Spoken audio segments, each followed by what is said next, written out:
There are demons lurking on the internet. That's what 5 brave or crazy magic practitioners thought back in 1999.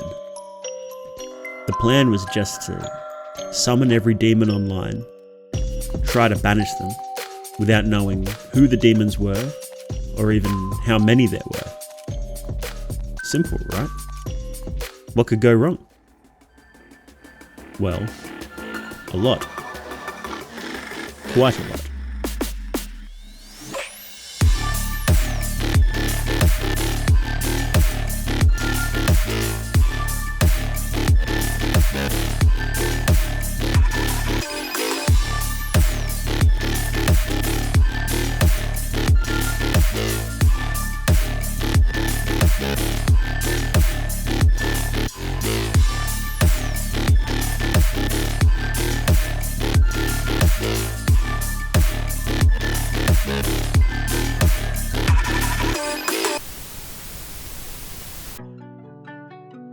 Okay, so assuming that demons are real and that they can infest the internet, how do you even get rid of them? Well, it's not really clear. Usually, a good ritual will clear out any demon. If you mess up, well, practitioners say you've now got an angry entity who is probably not very happy that you tried to boss it around. The thing is, though, the internet wasn't around when all the medieval grimoires on demon summonings were written. Would the same rituals work when the demon you're trying to banish is spread out all over the entire world? Just like every other discipline, demonology had a bit of work to do to make sense of the internet age. Thankfully though, its practitioners adopted the net with open arms, as a repository for information and as a way to build world-spanning communities. I was looking through one of those websites dedicated to random magical documents of interest when I stumbled upon one that was very interesting. It was a newsgroup message from early in the year 2000 about a ritual a small group of friends had undertaken. 5 friends had tried to summon any demon that was lurking on the internet and just banish them. The message was bare bones and I wanted to know more. Did they get a reaction? Was their banishing successful? Who participated in it? What rituals did they use? A lot of questions, so I decided to start digging. Within a short time, I realised this story was more complicated and this was no simple game that the participants had played. The newsgroup alt.magic was a popular place to discuss, well, magic. In the early days of the internet, newsgroups were the best place to have open communities. To make a long story short, newsgroups were an early type of forum and there were regular discussions about chaos magic, Golden Dawn, Wicca, Druidry, tarot and anything else you can think of. Demons and summoning them was obviously a popular topic in the newsgroup. 5 names that appeared frequently in these discussions about demons were a group of practitioners who often worked together and they had a special interest in demonology. We'll go into more detail about the 5 a little later, but their usernames were Hellish Nell, Greenwall, Real David, Casimir Kozlov, and LJ. I've chosen not to use their actual names and pictures in this video for several reasons. Some of them were simply impossible to track down. I couldn't show their pictures even if I wanted to. But some of them are still around, posting on Facebook and trying to live their lives after this horrible event, and it wouldn't be fair to put their information out there. So please understand if some information is censored or redacted throughout the rest of this video. I'm here to make an educational and entertaining video, and frankly these people have been through enough without being doxxed as well. So the group had a wide variety of backgrounds and interests, and brought their experience to bear in the discussions they took part in. Nell was the most experienced in magic and especially demonology, having been a practitioner from an early age and apparently part of a family of witches. Greenwall was well versed in horticulture and herbal alchemy called spagyrics, and frequently posted on gardening forums too. It was perhaps David that initially considered the idea of demons in the internet, as he discussed bridging magic and technology in many of his posts. I later discovered that he was the founder of a tech startup in London which had contracts with several world-renowned businesses. Unfortunately, I couldn't find much about Casimir, who was the most private of them all. Casimir was quite knowledgeable about demon summoning and banishing, perhaps even more so than Nell. And finally, LJ, a young university student in Australia studying advertising. He often talked about the surprising overlap between magic and advertising, particularly chaos magic. This group of 5, the cabal as they called themselves, by all accounts knew their stuff. What one member didn't know, another surely would. They'd reference not only their knowledge about other fields, but many works of demonology. The book they mentioned the most by far, however, was a somewhat lesser known text called The Book of the Black Hound. I'd like to discuss exactly what the Book of the Black Hound is and what it contains, but the fact is, not much is known about it. Honestly, it wasn't a very popular text at all, despite any references to the book usually saying how great it is. The fact is, there's so few of those references, and the sheer lack of surviving copies suggests that not many people at all were interested. Almost all copies have vanished over the years, perhaps decaying in the garbage somewhere or mouldering away in an old bookstore. And it's so rare that nobody has been able to find a copy to actually scan and upload it. It features an in-depth section on demon summoning and banishing, using a numbering system unlike anything else. What exactly that meant, we won't know unless we find a copy. As this was the system that was used in the internet exorcism, we're unable to replicate the ritual for the time being. Although, given the results, perhaps that's not such a bad thing. In November 1999, a post appeared to alt.magic. Come one, come all. Casimir K, David, Hellish Nell, Greenwall and I are planning to summon and banish every demon on the internet. That's right, you heard it here last. The grand summoning is soon.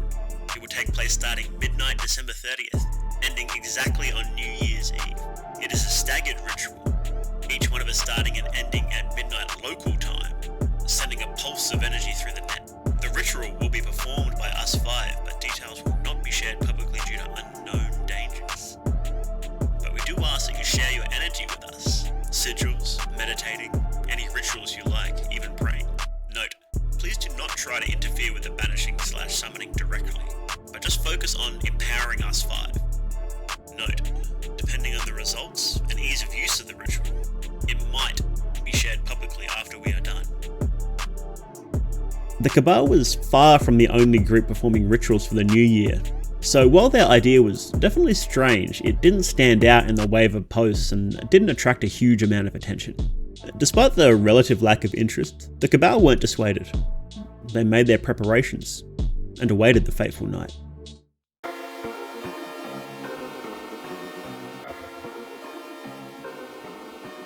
The group was ready. They lived spread out across the globe and decided to use that to their advantage. We know very little about the ritual exactly, since it was never posted publicly, but let's attempt to reconstruct as much as we can. The participants, starting with LJ in Australia, would start their ritual 24 hours before New Year's Eve in their own time zone, so the energy would wash over the whole world's internet in a wave to try and push the demons out. At the moment of New Year's Eve, each person would start their banishing ritual, theoretically creating a blackout zone where demons would not be able to function and pushing them out in the waves. The order was as follows: LJ first in Australia, then Casimir, David, Greenwall, and finally Nell. Immediately after Nell performed her own banishing, everyone was to perform a second banishing at exactly the same time to fully cleanse the network. However, something went wrong. Each person successfully completed the first part of the ritual, the summoning to pull the demons to the surface, but when it came time for the banishing part, Casimir disappeared. Shortly before Casimir was due to perform their section of the banishing, they stopped responding to messages. The Cabal assumed the internet had gone out, as it was shaky at the best of times. The other 4 continued the ritual, performing the final banishing shortly after and then wrapping up. Doubt still lingered though. But surely one person missing wouldn't affect the result that much, right?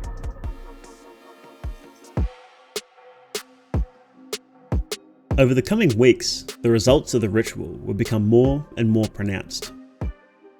What was initially a happy moment for the cabal soured, as more and more terrible things began to happen. What follows is a timeline of the months after the failed banishing ritual, and the slow decline of the cabal. January 10th. This is the first sign of things going wrong. David's ISP cancelled his account for the vague reason of breaching contract. After days of angry calls, he was able to get it reconnected, but it severely impacted his work, which we will discuss later on. January 15th. Accidents started happening in Nell's house. Nell often joked that she had exceptionally good luck, so having objects regularly break, appliances stop functioning, and even small fires breaking out was very odd. January 17th. One of LJ's assignments, which was worth quite a lot of his grade, went missing, even though he swore he'd submitted it. As a result, he failed the subject, despite having excellent grades and never missing an assignment beforehand. On the same day, Greenwald mentions being sick and fatigued, and that various medical tests have failed to show what's wrong with him. He posts very rarely now. On February 1st, a thread appears about Casimir, still missing from the night of the banishing. This is one of the few times the cabal addresses the disappearances publicly, although their posts in general have declined significantly. February 5th. Nell's posts reveal she's been struggling to get results from any working now. When before she was considered an exceptional practitioner, even the new recruits at our local group were outpacing her. February 8th. Anonymous complaints against LJ at his university surface, accusing him of cheating and other worse things. While he says it was never proven, he still lost his scholarship and had to drop out of university for the time being. On February 9th, other forum members had noticed that Greenwald hadn't posted on any of his regular forums for some time, and other members of the cabal say that they hadn't spoken to him. He and Casimir are now considered missing. February 18th. David, the co-founder of a tech company in London, is fired from his job. He makes a few rambling, drunken posts about it before he too vanishes. On February 21st, in one last shocking accident, Nell's house burns down. Thankfully, she and her family were safe, but she is quite shaken up by the ordeal. One day later, on February 22nd, LJ's final message is posted to the forums. After he left university, he was kicked out of his house and is homeless. He never posts again after this. On February 24th, Greenwald returns. He'd been in a coma for a short time after getting a brain infection that he only barely recovered from, but it had left his legs paralysed. He announces that he's done with magic and wishes everybody the best.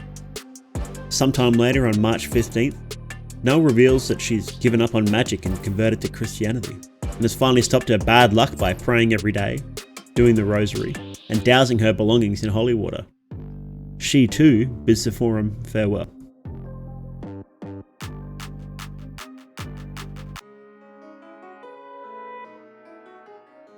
At this point, all members of the cabal had stopped posting online. I know what you're thinking. Obviously, demons aren't real, so they're just making this stuff up as an elaborate prank, right? I also had my suspicions, so I decided to try and track the cabal down and see if they were still around. And while I was able to find 2 of them, the other 3 had vanished. And what I found out about the ones I could track down made me wish I didn't look. Starting with Casimir, this seemed to be a real name, but unfortunately it was very common. Casimir never posted much personal information anywhere I could find, and I couldn't see anything else about them. The trail went cold pretty much instantly. Likewise, Nell never posted any personal information. The only lead I had was knowing her house was in western US somewhere and it burned down, which isn't a very good lead. Thankfully, Greenwald was easy to track down, as he wasn't shy about posting his real name. This wasn't as uncommon back then in the age of newsgroups as it is now, as people would often just use university or business email addresses to post with. I searched on Facebook using his name, and knowing that he was paraplegic, it was as simple as checking profiles until he was found. I won't show his actual profile for privacy's sake, as he is still alive and regularly posting, but do know he has an excellent taste in Minions memes. David was a little harder to find, and the search was saved by a stroke of luck. Good luck for us, bad luck for David. By searching with his username, it turns out he was doxxed in an attempt to ruin his public reputation. As mentioned previously, he was a co-founder of a tech startup in London and dealt with some very serious people. By publicly revealing he was casting spells and performing rituals, it would have been a serious blow to his reputation. He was removed from his position shortly after this doxing, although how much it played a part isn't exactly certain. What is certain, however, is his appearance in the news, where he was charged with assault and attempted murder of his former friend and co-founder. The exact details aren't clear, and I couldn't find any further articles specifying if he was even convicted or imprisoned for this. But either way, he hasn't appeared on the internet since. LJ was very difficult to find, as he didn't post any information publicly either, until he mentioned losing his scholarship and the university that he attended. It was a shot in the dark, but I managed to find old scholarship information which was often posted publicly, although they don't exactly broadcast when a student is removed for bad behaviour. By seeing which students had the scholarship in the year 2000 but were taken off the next year, I was able to narrow it down to a short list of about 3 students. 2 were easy to find and definitely not homeless dropouts, and the last, well, the only place that the final name turned up was an obituary website, with no further information other than the date of death.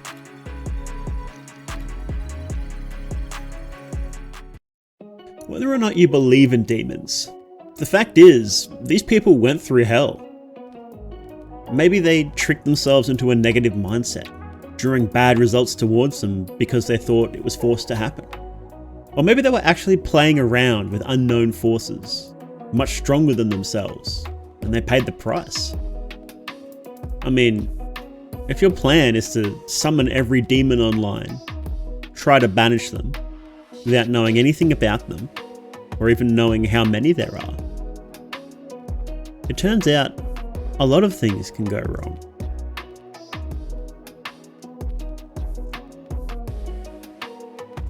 Thank you very much for watching the second episode of MYTHONICS. Hope you enjoyed watching this video as much as I enjoyed researching and creating it. A lot of time went into making it, so if you enjoyed it and want to see more, please click the like button or consider subscribing. Let me know what you thought down in the comments. Do you think a demon really did curse the cabal? Or did they trick themselves into just having really bad luck? The last episode of MYTHONICS was about 2 young friends and their indie game that contained clues as to why one of them was murdered. If that sounds interesting to you, check that out here. My name's MYTHONICS, and this has been MYTHONICS.